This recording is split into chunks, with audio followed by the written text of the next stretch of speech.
I've got the privilege of being able to introduce DNC Chair Jaime Harrison. With him at the helm, I think we're in terrific position to elect more Democrats in Oregon and across the country.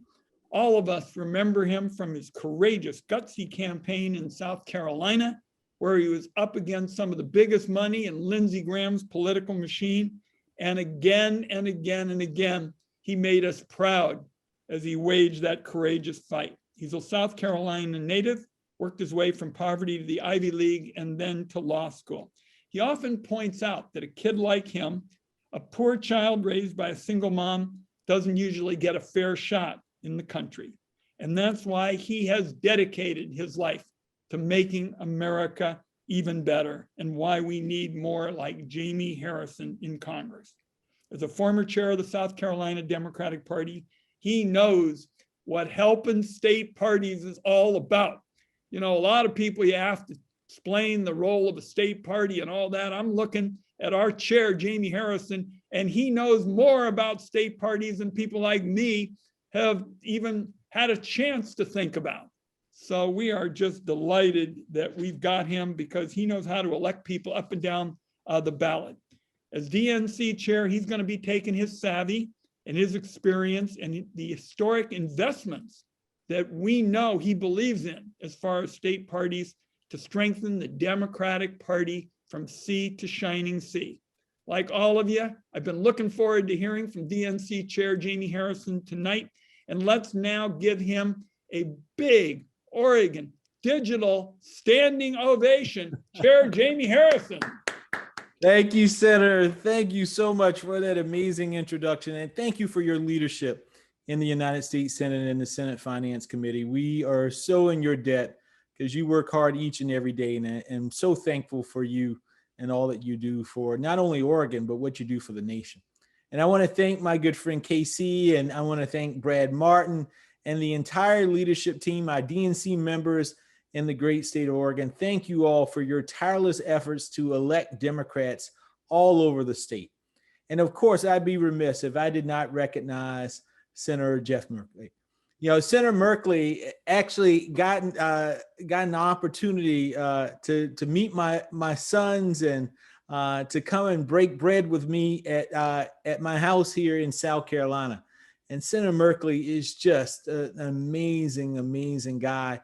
And I'm so proud that he is shepherding through the United States Senate S1, which is a game changer, folks.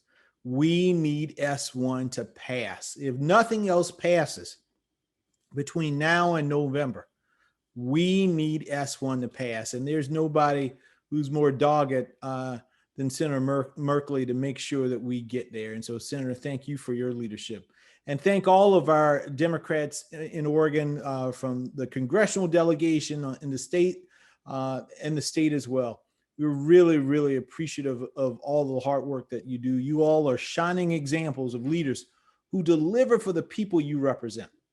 My friends, we have come a long way from November 2016, and we've only been able to get to this point because of the work you all have put in. Because of Democratic activists, volunteers, and supporters like you, we were able to elect Joe Biden and Kamala Harris as president and vice president of the United States. We easily reelected Oregon Democrats to Congress, the state legislature, and the Attorney General's office. And we flipped the Secretary of State's office. And folks, we have stats. We have stats to show how effective you've been. Nearly 1 million get out the vote calls. More than 197,000 voters reached through the Neighborhood Leader Program. A 6% increase in turnout of voters contacted by almost 2,700 neighborhood leaders. Folks, you are doing everything right. And because of your hard work, we're seeing the benefits of genuine leadership, not just in Oregon, but across the country. In just 4 months, look at what we did to turn around the inaction of the past 4 years. Under the leadership of President Biden and Democrats in Congress, we are tackling the pandemic head on. No president in modern history has taken office during a global health crisis of this level. But nearly 300 million vaccines later, including almost 4 million in Oregon alone, we're gradually getting this virus under control. We're delivering much needed help to American families. In the face of a crashing economy, we cut taxes for families with children. We also delivered 160 million relief checks. And we strengthened the Affordable Care Act by slashing premiums. We are also making investments to rescue and rebuild our economy. Under the Biden-Harris administration, the economy created more new jobs in the first 100 days than any administration in this nation's history. We also extended the small business loan program and provided relief to 4 million small businesses that are struggling during the pandemic. Folks, this is what government looks like when it delivers. This is what government looks like when elected officials do their jobs. This is what government looks like when we elect Democrats to office. And we are not done. We're going to follow the hugely successful American Rescue Plan with the American Jobs Plan and the American Families Plan. We're going to re-elect Senator Wyden and our 4 Democratic members of Congress. We're going to and re-elect Senator Merkley. We are going to flip the 2nd District and plant a blue flag firmly in the ground of the new 6th Congressional District. We're going to re-elect Val Hoyle to the Bureau of Labor. We're going to send another Democrat to the governor's mansion, and we're going to expand our supermajorities in the state legislature. Folks, to get there, we cannot get complacent. We have to start working now. We need you out there organizing. The 2022 election doesn't start next summer after primaries. It starts today. We need you to establish a presence right now.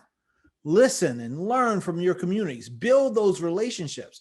Let them know that Democrats are here to stay all year, every year. We're committed to engaging with voters early and often and becoming part of their communities. As I often say, the Democratic Party can't just be a political organization. We have to be a community organization, addressing the everyday needs of people across this country. And that requires a year-round presence. Recently, I announced that we are going to make our largest investment ever this early in a midterm election. Over the next year, we will invest $20 million in midterm programs. And that money isn't just going to battleground states, folks. That's going all around the country. We're learning from our successes in 2020. We're going to build and maintain a presence everywhere. We're committed to reaching communities that have previously gone ignored and flipping districts and states that have been deemed unflippable. Our strategy takes no voter and no community for granted. The DNC will also be providing at least $23 million to Democratic state parties as part of our 2022 midterm strategy. This is a part of an announcement that Brad Martin, your own Brad Martin, was a crucial part of. And I want to thank him for his leadership on that.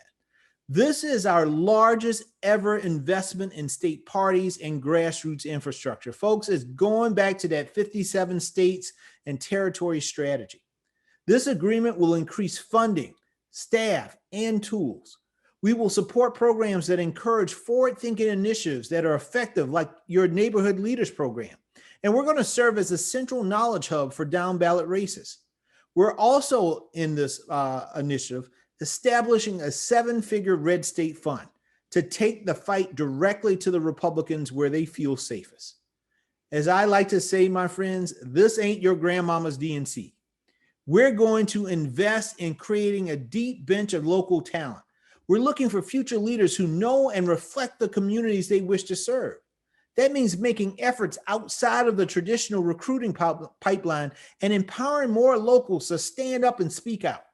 And we're going to protect your right to vote. You know, the Republicans want to stop us from voting, and it's just that simple. And like you, I am committed to lifting up every single voter in this country and guaranteeing fair and informed access to the ballot box.